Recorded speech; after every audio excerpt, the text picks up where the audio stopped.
While doing this role, I was very conscious of the fact that I shouldn't be playing a stereotype of the protective mother who is out to win her daughter's life back. I wanted this woman to be very human, very real, somebody who has her ups and downs, has a real relationship with her daughter, is not just a protector or an owner of the child, but has a real relationship with the child. That's what I had in mind while playing the role. And as for this issue of child marriage, interestingly, after the film, I was asked to become an ambassador for an organization to represent Pakistan and their position to say no to child brides, to be part of that initiative. So I am now involved with that because of the film.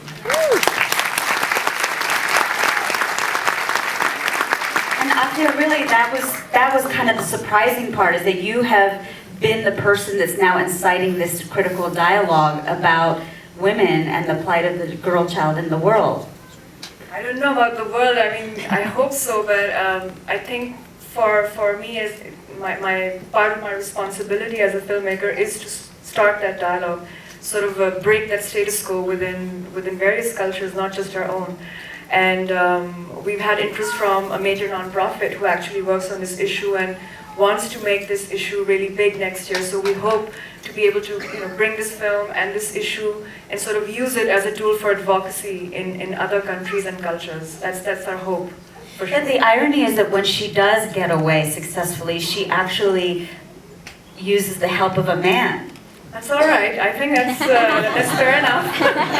The guys are out. I mean, for me, the whole idea of this truck driver was that he is not that stereotypical man, even though he is part, a part of a patriarchal culture. He is a man who has real feelings. He's got a very heavy past, but at the same time, he wants love. There's a need in his life. And while he's on the run with this mother, he realizes parts of his feelings that were perhaps dormant for a long time. And I wanted to treat that in a way that was respectful to men as well. This is not me as a female director objectifying a man. It's about his feelings as well within that very powerful set of circumstances. I'm going to switch tack for a bit. Now let me tell you, if I was on the run, I would not be wearing that many colors. That was my first thought. You got a lot of colors going on.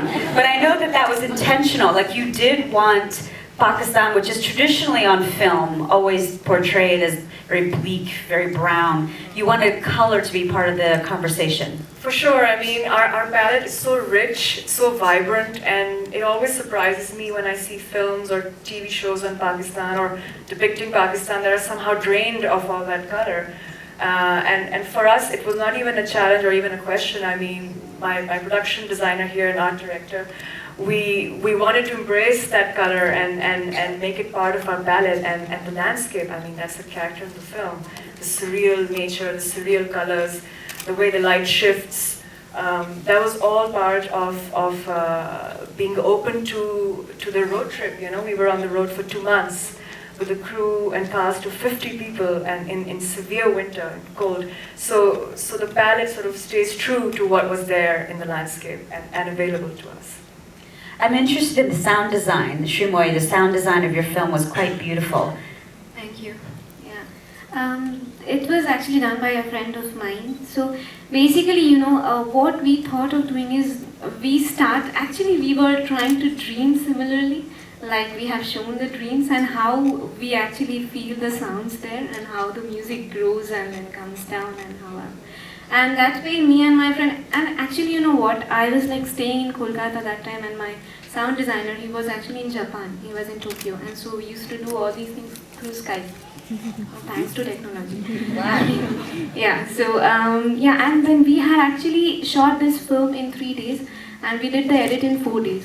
So in the 4 days, we had to complete our sound design and everything. So it was a very tough job. So we didn't sleep for nights, and we used to daydream and then make the music out of it. I know a little something about the lack of sleep running a festival for the week. I'm with you there. I want to open this up to questions because I think sometimes this is the most valuable part of a Q&A like this. Anybody have questions? Okay, I saw your hand in the back there. Go up. Please stand up. where is the location? Now, when, there's two films that we're talking about here, so which film are you referring to? Duktar. So the question is, where is the film actually set geographically? The film is shot in the Gilgit-Baltistan area of Pakistan, which is also known as the disputed area between India and Pakistan. So this is the first time that a local feature film actually got made there. It's a very difficult region, very desolate, very cold. There's a security war-torn too. And we had a really tough situation of a sectarian killing within the region. So for us to take a cast and crew in that time, it presented severe challenges. So to quickly answer it, I mean, the film shows a tribal family, a Pathan family that has moved and living in Gilgit-Baltistan, and the father is now making the decision to move back, which is why he goes to make this deal, because he has to be part of the power equation within his own village.